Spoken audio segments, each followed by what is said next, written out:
La parole est à Madame Louise Morel pour le groupe démocrate.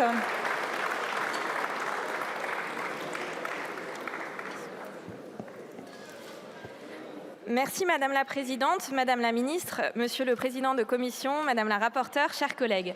Après près de 27 heures de débat en séance publique, le groupe démocrate se réjouit de voter en faveur de ce projet de loi relatif à l'accélération des procédures liées à la construction de nouvelles installations nucléaires et au fonctionnement des installations existantes. Notre ligne de conduite sur ce texte est restée la même depuis le début de son examen. L'accélération des procédures, partout où cela est possible et sans jamais rogner sur nos exigences en termes de concertation et surtout en termes de sûreté. Nous rappelions lors de la discussion générale sur ce texte que le groupe démocrate partage les deux objectifs de sobriété et de décarbonation de notre économie. Pour les réussir, le nucléaire est indispensable.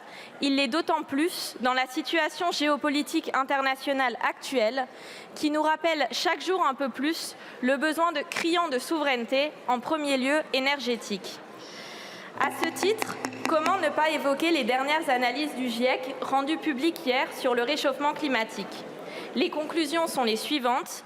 Il confirme que pour limiter le réchauffement à 1,5 degré, l'humanité doit atteindre la neutralité carbone en 2050, un objectif partagé par la France. Mais surtout, le GIEC conclut qu'une action climatique urgente peut assurer un avenir vivable pour tous. Pour cela, les choix qui seront faits au cours des prochaines années joueront un rôle crucial dans la décision de notre avenir et celui des générations futures. Fort de ce constat scientifique, la volonté politique s'est exprimée de manière cohérente depuis plusieurs années à présent, avec des ambitions claires. Et sur ce sujet précis du nucléaire, le discours de Belfort du président de la République, il y a un an, a enclenché une réelle dynamique. L'ambition de construire 6 nouveaux réacteurs nucléaires, avec l'objectif de démarrer le premier en 2035 et le lancement d'études pour 8 EPR2 additionnels. Ce projet de loi vient concrètement donner corps à cette volonté politique. S'il n'a pas pour objet de déterminer les technologies des futurs réacteurs ni leur lieu d'implantation, ce texte a un rôle essentiel en ce sens qu'il agit sur la réduction des délais de construction des réacteurs via l'accélération des phases administratives des projets. Cela passe par la simplification de la mise en conformité des documents locaux d'urbanisme ou encore par des mesures de sécurisation de l'accès au foncier. Ces mesures concrètes présentes dans ce texte auront des effets sur les délais de mise en service des réacteurs et en conséquence sur le coût des futurs nouveaux réacteurs de notre pays.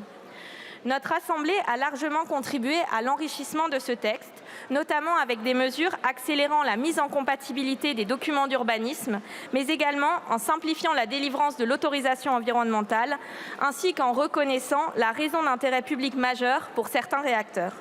Nous avons également renforcé le rôle de notre Parlement avec la création d'une délégation parlementaire au nucléaire civil et le renforcement du suivi parlementaire des travaux menés par l'ASN.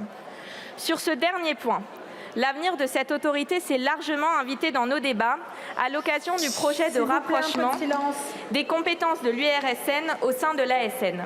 Le groupe démocrate n'a pas voté en faveur de cette démarche au stade de la commission et cela pour 2 raisons principales. Sur la forme, cette annonce a surpris et n'a pas permis d'étudier dans des conditions qui nous semblaient adapter ce sujet. Et sur le fond, nous étions vigilants quant au rapprochement des missions d'expertise et de décision au sein d'une même entité. Si la Commission des affaires économiques s'était positionnée en faveur de cette fusion, une majorité des députés en a décidé autrement au stade de la séance publique, en inscrivant dans la loi la séparation de 2 autorités, avec d'une part les missions de recherche et d'expertise et d'autre part celles de contrôle et de décision. Nous prenons acte de ce vote. Pour conclure, ce texte ne sera vraisemblablement pas l'unique occasion de parler du développement du nucléaire cette année, puisque nous avons la révision de la programmation pluriannuelle de l'énergie qui intervient cet été. Mais il n'en demeure pas moins que c'est un signal fort envoyé à la filière du nucléaire en France, puisqu'il écrit notre volonté de retrouver à la fois l'outil et la culture industrielle nécessaires à la réussite de grands projets nucléaires. Il s'agit de lancer le chantier industriel de ce siècle.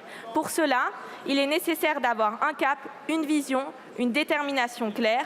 Le groupe démocrate y est engagé et votera bien entendu en faveur de ce projet de loi. Je vous remercie. Je vous remercie, ma chère collègue.